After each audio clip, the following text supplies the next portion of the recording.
Technically it's 30 years, but I could not think of 30 things to come up with just off the cuff on my phone here by the lake in Paraguay. So let's pretend I'm 10 years younger, I don't mind, and we will go through 20 lessons from 20 years of real magic. First one, in a corporate environment, you want a 1-2 punch of fast-acting spells like sigils and reliable fortune telling. And you want those two things with an umbrella of spirit agreements. So in another video on the channel, you see me talk about wall plugs, which is authentic connection to spirits that you've decided to help and they've decided to help you.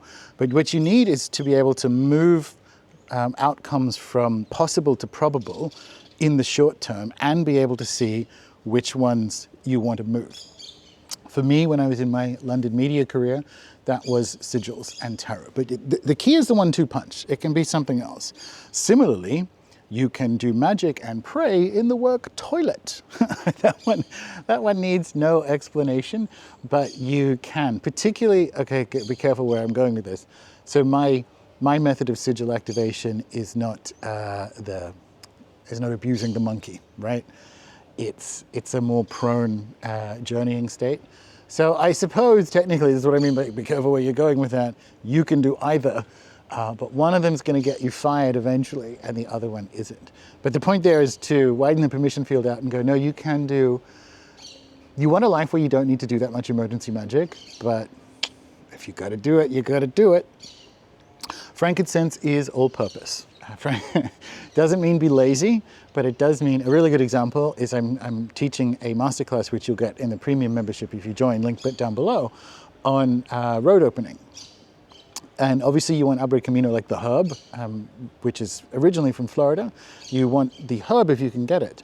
But there are combinations that will allow for it. And because frankincense is like a broad spectrum, I guess, elevator, you'd be surprised how often and in what places it can use. Don't be lazy, but we don't have Abre Camino.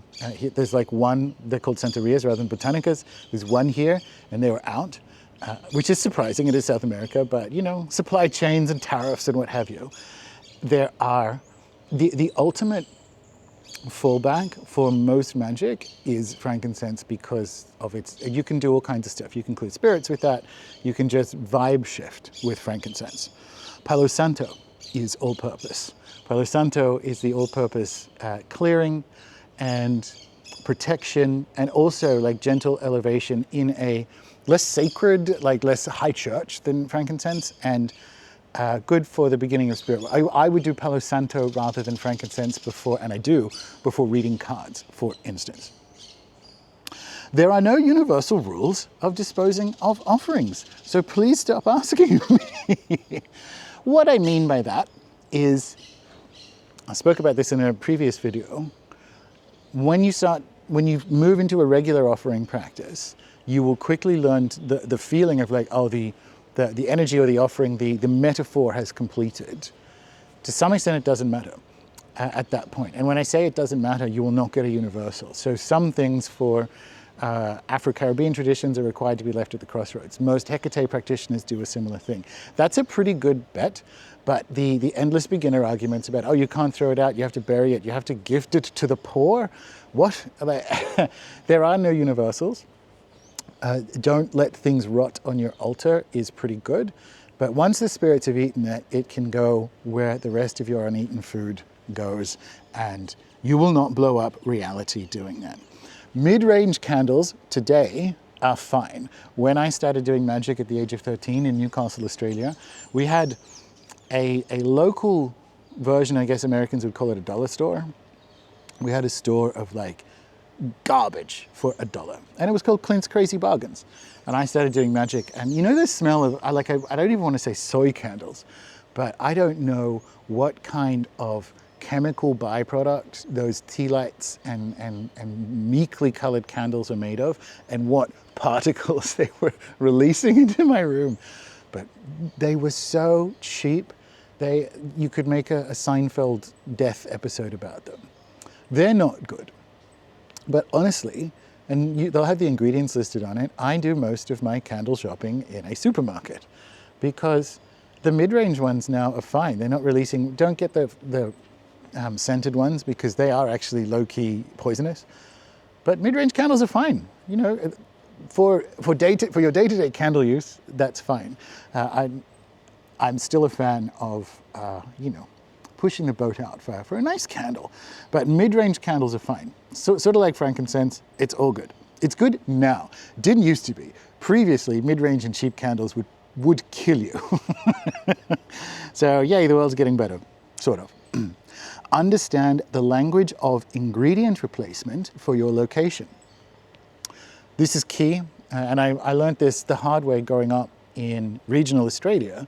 I remember the first time I got a dried up, must have been years old, little piece of High John the Conqueror root, which I paid $12 dues for, at a store in which some of the Australians will know.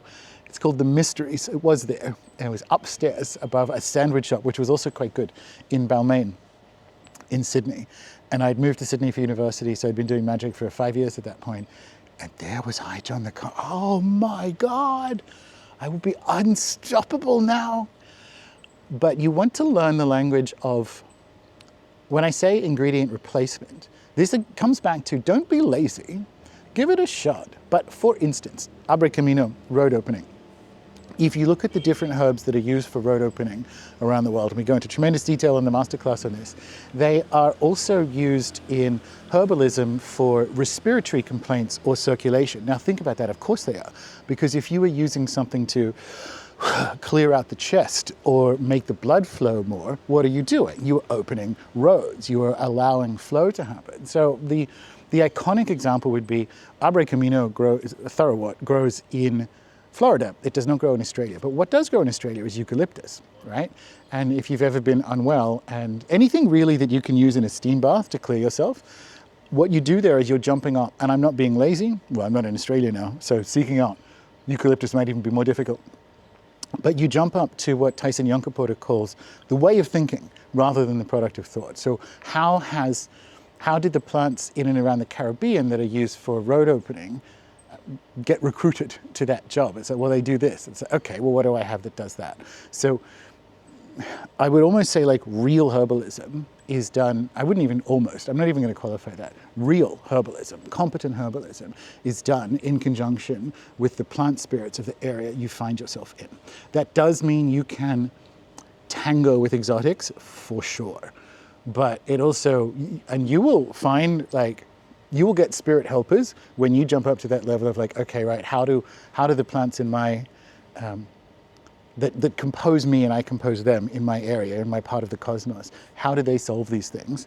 You will find that synchronicities will kind of unroll around you as you move in that direction. But you need a competent, rather than like, oh, I guess maybe I could use this, you need a competent coherence for replacement's almost not the right word, but for the language of ingredients in your area.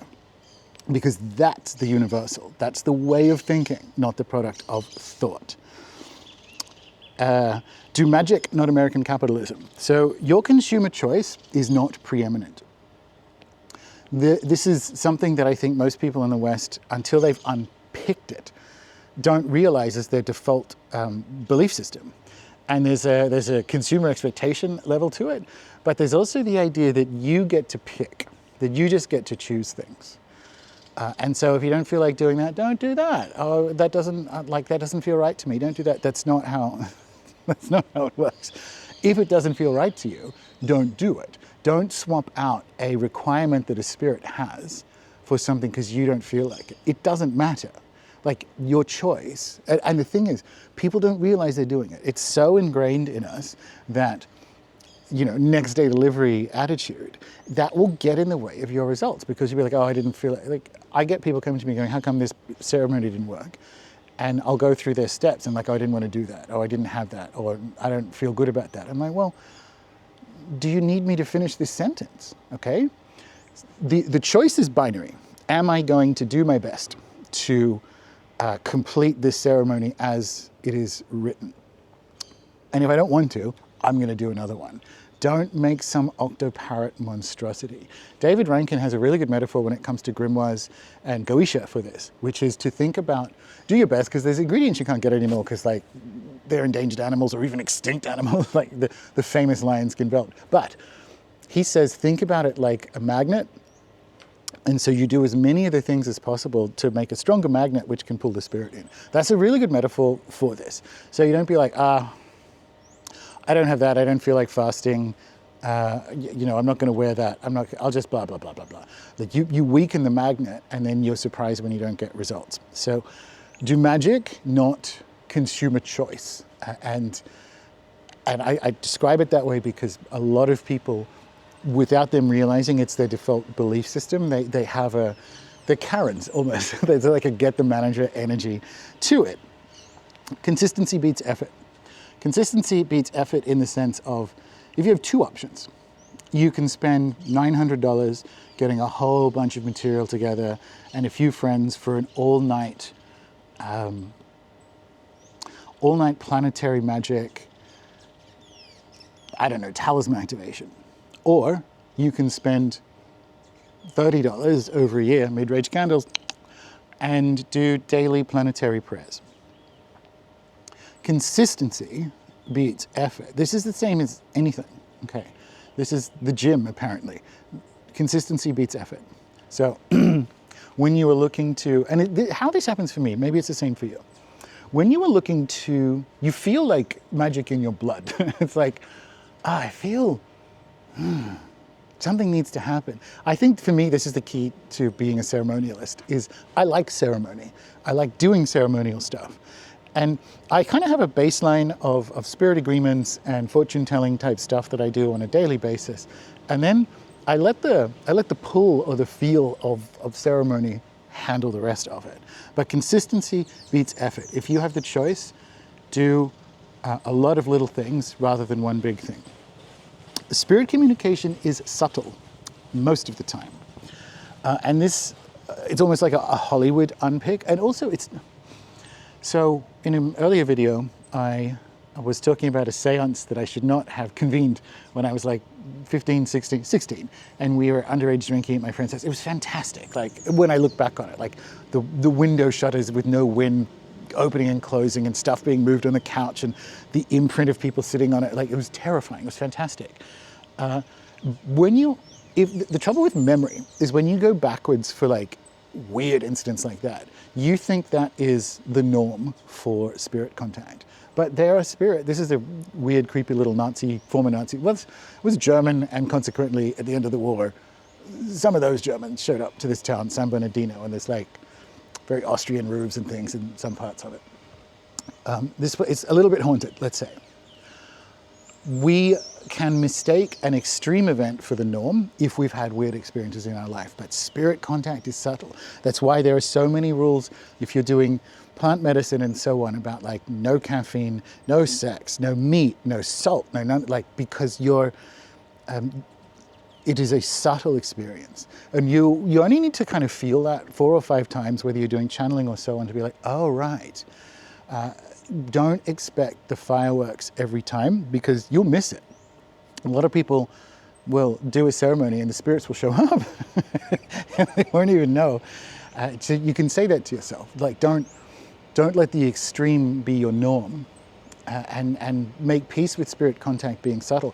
Pro tip, I just realized I could make it 21, so maybe we could have gone to 30, is you can, particularly when it comes to your own spirit team and your own guides, you can say, I'm a little bit dense. I'm learning this. You're going to have to shout like I'm a grandma in a cartoon with one of those hearing horns. You're going to have to make it real obvious to me. I am sincere in my efforts. I'm not being lazy. I'm just unfamiliar. And that's it. The cosmos and spirit contact works by and large on consent. Once they hear that, it'll help. Okay, let's say it's 21. That's your bonus. You need a wall plug. So a wall plug is a term or a framing that I use when the first time we taught the Greek Magical Papyri course in the membership, which of course you can get signed up down below.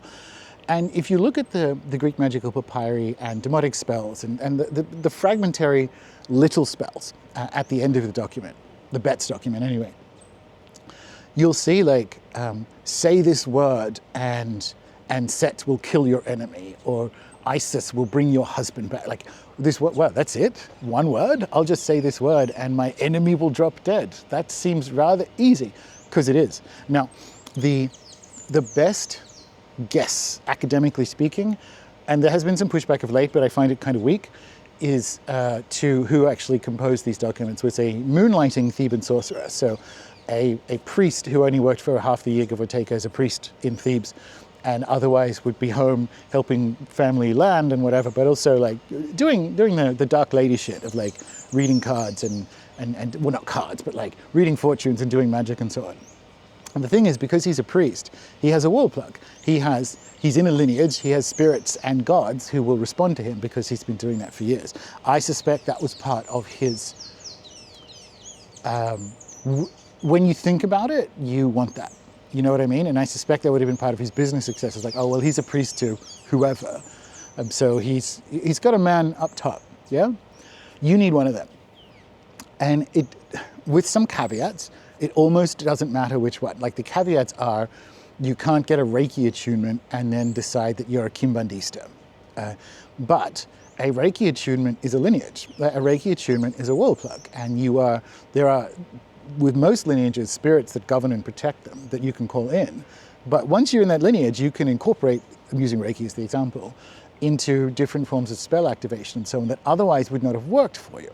That's what I mean by a wall plug. You need some initiations. We have, speaking of Reiki, we have some of them available in the membership, but you need a wall plug to do magic. It is a oft overlooked universal, and it's oft overlooked because of, the aforementioned American capitalism.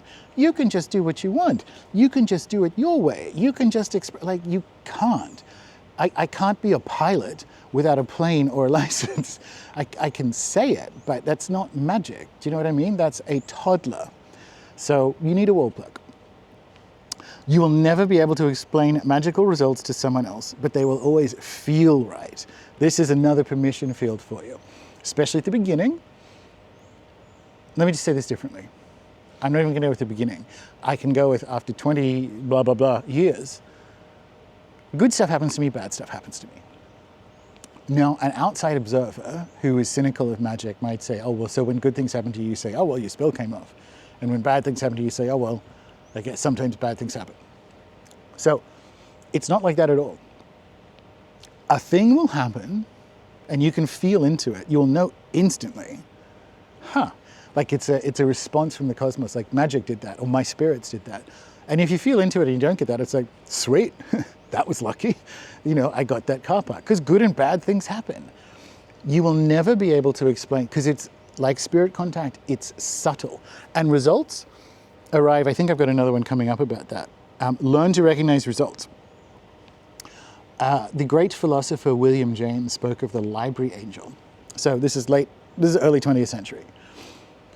And the library angel is when you are doing research. This is obviously pre-internet, it's early 20th century. And exactly the right phrase or the right book, or the librarian will bring you something because she'll think, oh, you like this, you might like this. My primary school librarian was like that. She was incredible. And so there's some way that this information that was exactly what you needed that unlocked a thing.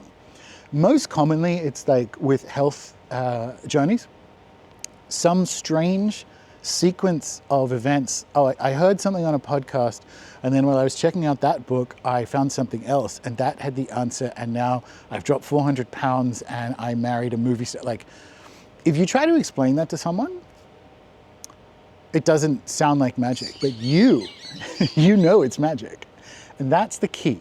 That's the, it's a feeling. Good and bad things will happen to you. Make peace with the fact that you'll never be able to explain the subtlety of it, because the other part of it is you have to learn to recognize those results.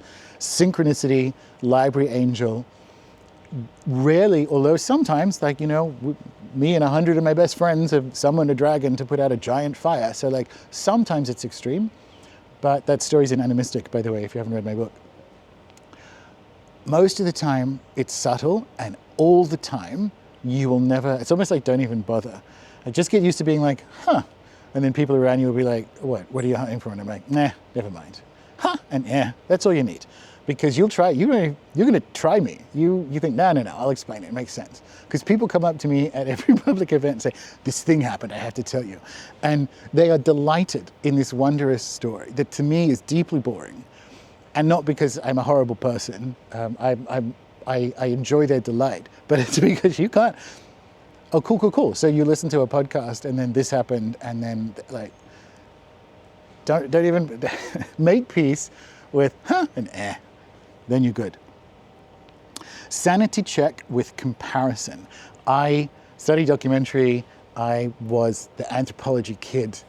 Everyone was, all boys at least were dinosaur kids, but anthropology, Aboriginal Australia, like my father grew up in New Guinea, my aunt is New Guinean, the islands, it's been my thing since I was a kid.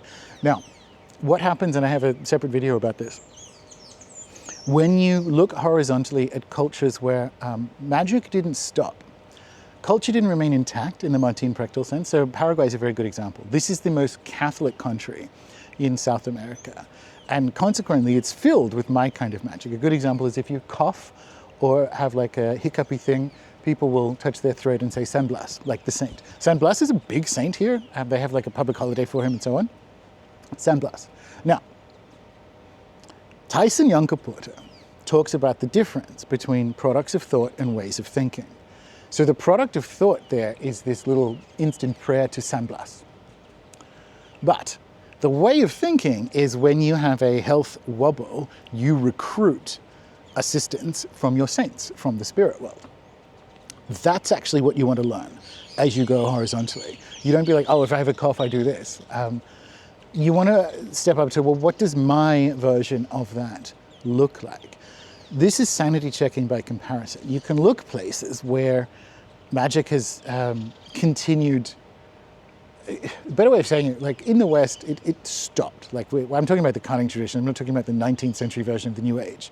Cunning traditions it took a couple of centuries, but they were largely eradicated only for a few decades, I hasten to add, because they're coming back. There is evidence of essentially folk magic pits in Cornwall from the late 70s. So there's this big gap in the middle of the 20th century, but there's little hints of it around. So it only vanished for a few decades. But you can look horizontally and sanity check what it is you are experimenting with or even experiencing. And I wish I knew how to do that earlier. That's one of the things I learned. Beginner books are all the same. That's the next one. So stop at 20. I'm realistic here. When I did start at this, it was basically, not quite pre-internet, like it was real dial-up. Like, you know, when the modem shrieked and yelled at you to prevent you getting on the internet and none of us listened, and look how it all turned out. I would read beginner book after beginner book because there was the archetypal imprint of, and I'm a Llewellyn author, I can say it, the archetypal imprint of a Llewellyn book. They are all the same. And I mean, I kept trying to buy like, okay, I guess I'll read this Irish Wicca book. It's the same as a book on Romani witchcraft. Because it's like, here's 20 pages at the beginning trying to tell you a little bit about cosmology. Then there's a self-initiation. Then there's a few spells. Then there's how to start a coven, end of book. Beginner books are all the same. And I'm realistic. You'll do this 20 and then stop. And then go and look for the source material. Go and upskill. The spirit team is key. That is the next one. The spirit team, I made a joke on a recent live Q&A that we do with the members, that it's almost like the astronaut meme, wait, it's all spiritism, or it's all the spiritismo, and it's like always has been. If you look at what spiritism and spiritismo is, it's operating in a cosmos that is created, like there is a creator, there is God. And indeed, you can go to church, you can do whatever. But you are on this grand adventure with a unique collection, a unique combination of beings, angels, saints, guides, ancestors, what have you. And I think that's how, so one of the things that anthropologists look at when they're looking at problematic terms are like animist eras, like old-timey times. So why is it that once we got to monotheism, we had to kill people who disagreed with us? It's because we'd like scaled up our submission to reality to the top. It's like, you must believe these exact things about how reality works. There's more humility in a spirit team model, which is like, yeah, there's, you know, he's probably up there, but you don't, you're humble enough to be like, I don't know what's going on. These are my beings. And like, picture tribes that would have met each other in Eurasia 25,000 years ago. There would be an approximate agreement at the level of umbrella of the cosmos exists. And it might even be, because it's more or less the same area, there might even be more of an overlap there. But broadly speaking, the ancestral gods and spirits for the teams would be different, and it wouldn't conflict. Because it's like, well, we're all, your spirits, my spirits, us, you, we're all kind of here in this cosmos. So whatever your road, we call it the spirit team in the membership. And there's a whole course on like ancestors and the dead, which can help you like unlock that. The spirit team is key. And that's a permission, like that's permission field for, yeah, that is it. That's how I'm going to do it. I don't, the West, and it's because of the Greeks, you know the ones I mean, we have, it irritates us and unsettles us if the explanation is not totalizing, right? So the Greeks tried to do that, put everything together, a total explanation for reality, which then is weaponized in Christianity as like total description of reality that you must submit to. And then Islam did the same thing and whatever, right? But a spirit team model doesn't fuck with that. Yeah, and just be okay with like it being open-ended, like being okay with it being open-ended, and you don't have to solve like, okay, well, I'm working with saints and they're working with Norse gods. You don't have to solve how that works. Like it's all happening. Like spirit team is key. I wish I learned that earlier rather than having retained the Western itch to have my explanation be totalizing, yeah? Get good at explaining it like you aren't insane. This is like the shadow version of like, no one's gonna believe you anyway. But I love, I guess, a jailbroken psychology. I like the practice of Jungian and parts work psychology in an animist context. But get good at explaining what it is you do in a way that doesn't make you sound insane. And mostly it's because, oh, there's a hummingbird, good sign. Mostly it's because, and obviously I'm not going to point at the hummingbird with a little action cam. Like you just, it's like your aunt's pictures on Facebook. Come on now. Mostly it's because you don't need to be demonstrative or declarative or performative. Like that era is over. It's almost like Clinton presidential campaign era and like, you know, wave your flag. Magic requires a little bit more subtlety, especially if you're serious about it. And when you show up with a full parade, it's unsubtle. It's just, and it doesn't mean like pretend to be something that you aren't. My whole career in London, no one looks at Google search results, even when you're lecturing at Google, it turns out, because like all the results on the front page were like Rune Soup articles about 9/11 and shit, and there I am, like giving publisher advice at Google. Fun times. But the subtlety works better. And you will be in situations where you just want to get a nice tight explanation of, you can use, like when it comes to card reading, you can rely on oblique strategies. That's one. You can do a similar thing with like, well, it's, as long as you don't believe this, as long as it's just how you can operate in the world, you don't need to perform or demonstrate, because usually you're trying to convince people that you're right and it's a shadow process. Just be like, yeah, I'm a ceremonialist, and it's like, this is true, by the way. I learned this from Don Alberto Villoldo. Lasting brain change only happens when you ceremonialize the results of a change. And people who've successfully quit smoking or quit drinking or so on know that your brain will change permanently under ceremony. So you can say things like that and people will be like, oh, fair enough. You know, I like to game. But that's really useful. I wish I'd learned that earlier. I wish I'd learned that you don't, because when you try to, for me anyway, I'm talking to a younger version of me, not much younger. When you try to justify and legitimize your magic to someone else, one, it will never work if they're not interested. And two, you are doing that to justify it to yourself. It's coming from a place of wounding, yeah? And the quicker you make peace with that, be like, oh, I'm good. I'm good with how and what I do, really helps with the unlock. Almost second to last, number 19, acknowledge spirits of place. I have a famous story of when I was trying to do one of those self-initiations at a place called Glenrock Lagoon in Newcastle, and we didn't acknowledge spirits of place because I was 14 and I was reading out of some sort of Irish Wiccan book, I don't know, and we got followed out. This is an Aboriginal sacred place, like obviously I would not do it now, but I didn't have that context, and we got followed, like visual hallucination. We were followed by beings, essentially chased all the way back down to the beach, and we had to run along the beach and scramble up a cliff back to my parents' house. And for the last 20 or so years, maybe more, I've been doing that, and we have been, and it's been part of the Rune Soup practice for all kinds of magic, acknowledge spirits of place. And there are ways you do that, which is an Aboriginal informed one. It's not an Aboriginal ceremony, let me be clear, is to say, is to ask the permission of the spirits of place. And if it's the right kind of work, like if you're fucking hexing someone, be careful. But you can invite the spirits, if they're interested, to join, to participate. And if they're not, to turn away, or, you know, like you say, turn your face, like turn their face away. Not to say get the fuck out, but like you don't have to do your job. If we have permission but you're not interested, that's sweet. It's like you can be in the other room. But you acknowledge the spirits of place and ask for permission to do this work here and invite them. I don't do much bad stuff these days, so my spirits of place are pretty dialed in. But that's the process. You want to acknowledge and ask for permission and invite if it's the right situation. The final one, theory of mind is everything.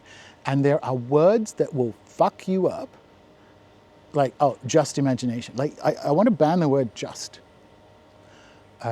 I just banned the word imaginal. I have a whole video about this, but imaginal is better than imagination, because imagination comes with just, and it's not that word's fault.